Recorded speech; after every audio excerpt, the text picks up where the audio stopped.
problem we've been having with this movement, which is trying to get attention. And where are the other media outlets in this country?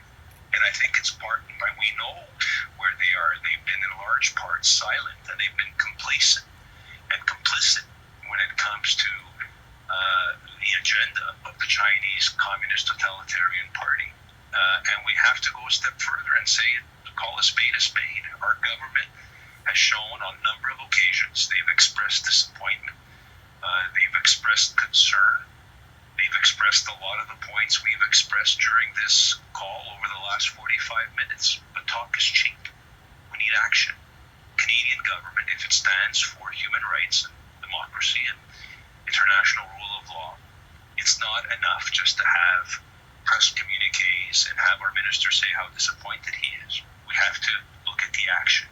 The two Michaels get detained, so our government sends tens of billions of dollars of our money to the Asia Infrastructure Bank, which has been managed and controlled by the totalitarian regime. We've confirmed there's concentration camps of Uyghurs in China. So what does our government do? They open the highway and they give the opportunity to China to come to Canada to explore our offshore oil, as recently as the case in Newfoundland. They passed the National Security Act, which is just one of the recent steps in their egregious behavior and trampling on democracy in Hong Kong. So what do? We send delegations to China to expand our trade relationship. Our government talks about how disappointed they are, and the day after their disappointment, we have the Canadian ambassador talking about how we should appease the Chinese.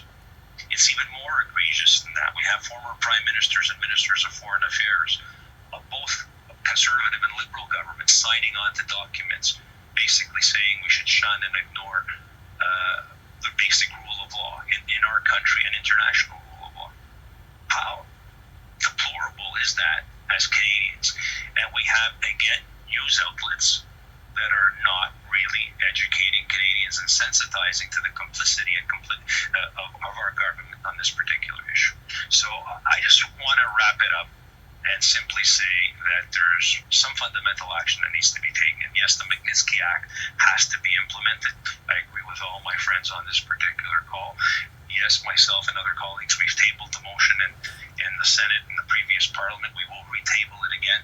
But we don't need to table the motion in the Senate. We don't need to table it in the House of Commons. We need the Prime Minister to implement it. The tool is there. The government has used it on countless occasions. We need, as Madam Kwan said, the political will to get it done. We need to expand the Safe Harbor program to make sure that it is broad, that it gives the opportunity to those that want to use it to come to this country as a safe haven. And we need to broaden it and apply it.